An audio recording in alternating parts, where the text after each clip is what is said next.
Abraham Lincoln's calling the South secession talk as a bluff. Ooh, I hope he's not wrong.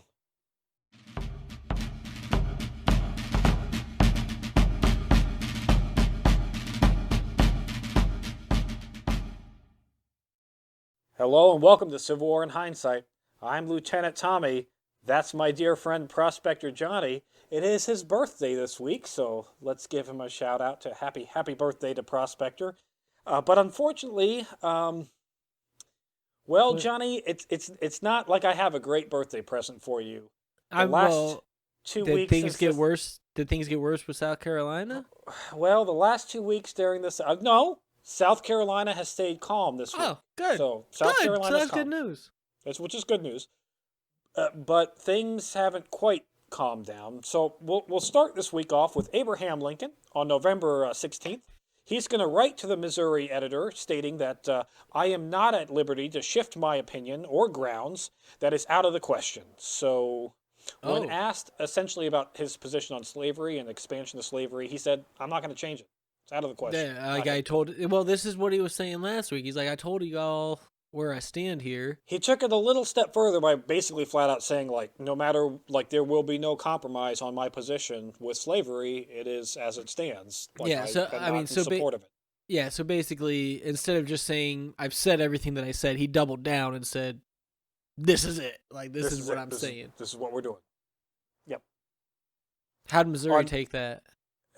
well, Missouri is just the newspaper, so Missouri's fine.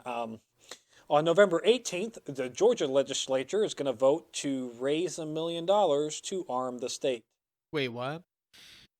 Yeah. To arm So like to not aside from their military, to build like they up want to yeah, create their state military. So yeah, they're $1 million hopping on board dollars. with South Carolina It's and looking being like that maybe. way. When news of this would reach Abraham Lincoln, he would state that, yeah, I'm not really worried about it. He stated that he felt that the South wouldn't actually try secession. So as of right now, he's not taking any stance on Georgia raising $1 million for armed forces. He's just saying they're not actually going to go through with it. They're not going to try. So I mean, I hope he's right, but I hope that I hope seems he's like that's a risk that I'm not sure is the smartest move because it's bold. we He's we calling their bluff.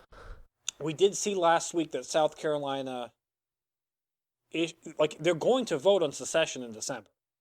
Yeah, On top of that, they called up 10,000 of their state militia to defend the state in the event that the North would send troops down or yeah. whatever. That's it. I'm hoping that it is a bluff. I'm hoping that Abraham Lincoln is right, but I'm not sure if I was in his position I would take the same stance. But to be fair, he's just the president elect. He's not actually the Right. president. He has no He can't do control. He's anything got no yet. authority. He can't do anything. He's just sitting back and watching it unfold and to see what he has when he actually gets into the White House, So what's our which is president still a month and a doing half about away. this to address? Is our president doing anything to address this right now, or is he just like I'm out and done checking out? So on the 18th, President Buchanan would also write a series of questions to his Attorney General asking, like, is secession legal? Essentially, if it is legal, what can the Fair. federal government do to prevent it? Uh, Right. and if they do secede, like where does that leave us? And where So does it leave? finally, And where does it leave them? That's the thing. Like, where are they gonna go? They're just gonna do everything on they're their just own. gonna it's like when we seceded from Great Britain. We're gonna create our own country. I guess is what the South is thinking.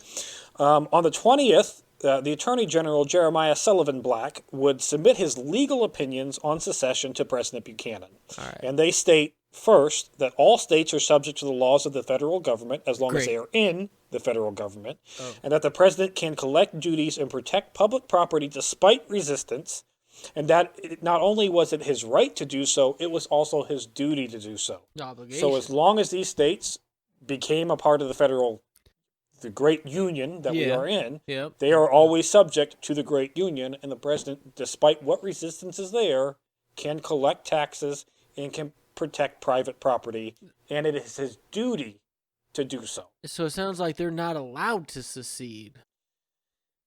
Then he states, on his second point, that the president could not use troops against any element that opposes the government with only talk. So as long Ah, as okay. these are only secession talks, It's just as long as they're protests. not Yeah, just raising arms up against the federal yeah. government, he cannot use any kind of military force to suppress it. And any law enforcement must come through the courts. So if you Oh do yeah. try to use law enforcement to suppress the secession talks, it has to come through the courts in those states. So like if these secession talks turned into people rioting in the streets or people, chanting Yeah. doing whatever, they can't do anything about that Well, specifically because they're until it just becomes a talking. riot. Yes, yeah. Right, but protests are not riots. Because the third point here is that finally the government could repel aggression, but not wage war against any state. It could only act in defense. So, if Hmm. theoretically speaking, a state were to secede, it is the Attorney General Black's position that the federal government could defend itself. So, if there is a federal fort that's attacked, it can defend it. If there is an armory that's taken over, it can defend that armory, but it can't wage war against an entire state. It has to So only like act in defense. so it but what if South Carolina's like we want to secede but we don't want to fight anything. We're just done. We're gone. Bye. They're not being violent. They're not doing anything. Are they going to be allowed to just go? And that's a question that we're going to have to talk about and see what the public opinion goes to, because as of right now, this is just the only points that Jeremiah Black has submitted to Buchanan. So it's still up for Yeah, a so lot of interpretation. they're all So still discussing this. so me as a low ranking officer in the United States government, I'm a glorified coffee getter. That's all I am. I read this essentially that secession is not legal, Right, yeah, it sounds like they can't do it. but the federal government can't do anything to prevent it Right. unless the people act in violence towards the federal government, So it sounds to me like we can only have peaceful secessions. which isn't legal. So we're in this catch 22. We'll find out next week if hostilities calm down, but I've been saying the last 2 weeks that this is just an election. That's it for this week in Civil War in Hindsight. Thank you for listening. Please like, share, and subscribe, and join us on our other forums of Historic Hindsight and This Week in History.